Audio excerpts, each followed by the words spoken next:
Chat et souris associés des frères Grimm. Il nous faudra faire nos réserves de nourriture pour l'hiver, dit le chat, sinon nous risquons de mourir de faim. Toi, petite souris, tu ne peux pas aller partout, tu pourrais te faire prendre dans un piège. C'était une bonne idée. Ils achetèrent alors un petit pot de saindoux, mais ne savaient pas où le cacher. Ils réfléchirent longtemps, et finalement le chat décida. « Sais-tu ce que nous allons faire? Nous le cacherons dans l'église. On ne peut imaginer meilleure cachette. Personne n'oserait emporter quelque chose d'une église. Nous poserons le pot sous l'autel et nous ne l'entamerons qu'en cas de nécessité absolue. » Ils portèrent donc le pot en ce lieu sûr, mais très vite, le chat eut envie de saindoux. Il dit à la souris. « Je voulais te dire, ma petite souris, ma cousine m'a demandé d'être le parrain de leur petit dernier. Ils ont eu un petit, blanc avec des taches marron, et je dois le tenir pendant le baptême. Laisse-moi y aller, et occupe-toi aujourd'hui de la maison toute seule, veux-tu » Bien sûr, sans problème, acquiesça la souris. Vas-y si tu veux, et pense à moi quand tu mangeras des bonnes choses. J'aurais bien voulu moi aussi goûter de ce bon vin doux qu'on donne aux jeunes mamans. Mais tout cela était faux. Le chat n'avait pas de cousine, et personne ne lui avait demandé d'être parrain. Il s'empressa d'aller à l'église, rampa jusqu'au petit pot de saindoux, et lécha jusqu'à avoir mangé toute la graisse du dessus. Ensuite, il partit se promener sur les toits pour voir ce qui se passait dans le monde, et puis surtout pour trouver encore quelque chose de bon à manger. Puis, il s'allongea au soleil, et chaque fois qu'il se souvenait du petit pot de saindoux, il se léchait les babines et se caressait la moustache. Il ne rentra à la maison que dans la soirée. « Te voilà enfin de retour, l'accueillit la petite souris. T'es-tu bien amusé?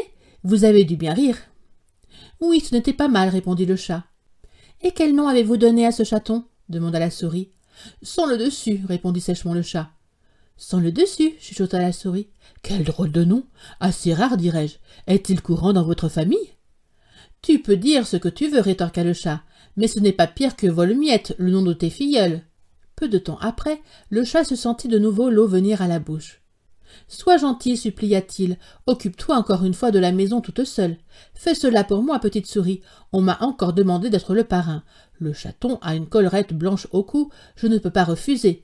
La gentille souris fut d'accord, et le chat se glissa à travers le mur de la ville, s'introduisit dans l'église et vida la moitié du pot de saindoux. Rien à faire, se dit-il, c'est bien meilleur quand on mange tout seul. Et il se félicita de son exploit. Lorsqu'il arriva à la maison, la petite souris demanda. Comment avez-vous baptisé le bébé? Mi-parti, répondit le chat. Mi-parti? Pas possible, je n'ai jamais entendu un nom pareil. Je parie qu'il n'est même pas dans le calendrier. Le chat ne tarda pas à se sentir de nouveau l'eau à la bouche, en pensant au pot de saindoux. Jamais 203, dit-il à la souris. On me demande de nouveau d'être le parrain. L'enfant est tout noir, seules les pattes sont blanches. Elle mise à part, il n'a pas un seul poil blanc. Un enfant comme ça ne naît qu'une fois par siècle. Tu me laisseras y aller, n'est-ce pas? Sans le dessus, mi-parti, répondit la souris, ce sont des noms si étranges. Cela ne s'est jamais vu, il me trotte dans la tête sans arrêt. C'est parce que tu restes tout le temps ici avec ta vilaine robe gris foncé à longues nattes. Tu passes toutes tes journées enfermée ici. Pas étonnant que tout se brouille dans ta tête, dit le chat. Voilà ce qui arrive quand on passe sa vie dans ses pantoufles. Le chat partit, la petite souris fit le ménage dans toute la maison. Pendant ce temps-là, le chat gourmand vida entièrement le pot de saindoux. Et voilà, pensa-t-il, maintenant que j'ai tout mangé, je ne serai plus tenté. Si repu qu'il s'essoufflait en marchant, il ne rentra à la maison que la nuit, mais serein. La petite souris lui demanda aussitôt le nom du troisième chat. « Je suis sûre que tu n'aimeras pas, répondit le chat. Il s'appelle Toufini. »« Toufini, chuchota la souris. Cela paraît suspect. Ce nom ne me dit rien qui vaille. Je ne l'ai jamais vu imprimé quelque part. Toufini. Qu'est-ce que cela veut dire en fait?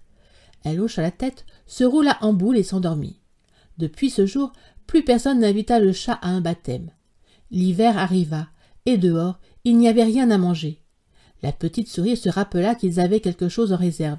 « Viens, mon chat, allons chercher notre pot de saindoux que nous avons caché pour les temps durs. On va se régaler. »« tu te régaleras, marmonna le chat. Cela sera comme si tu sortais ta petite langue fine par la fenêtre. » Ils s'en allèrent et lorsqu'ils arrivèrent dans l'église, le pot était toujours à sa place, mais vide. « Ça y est, dit la souris, je comprends tout. J'y vois clair à présent. Tu parles d'un ami.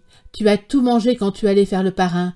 D'abord sans le dessus, puis mi-parti, et pour finir, tais-toi, coupa le chat. Encore un mot, et je te mange. Mais la petite souris avait le tout fini sur la langue, et à peine l'eut-elle prononcé que le chat lui sauta dessus, l'attrapa et la dévora. Et oui, ainsi va le monde.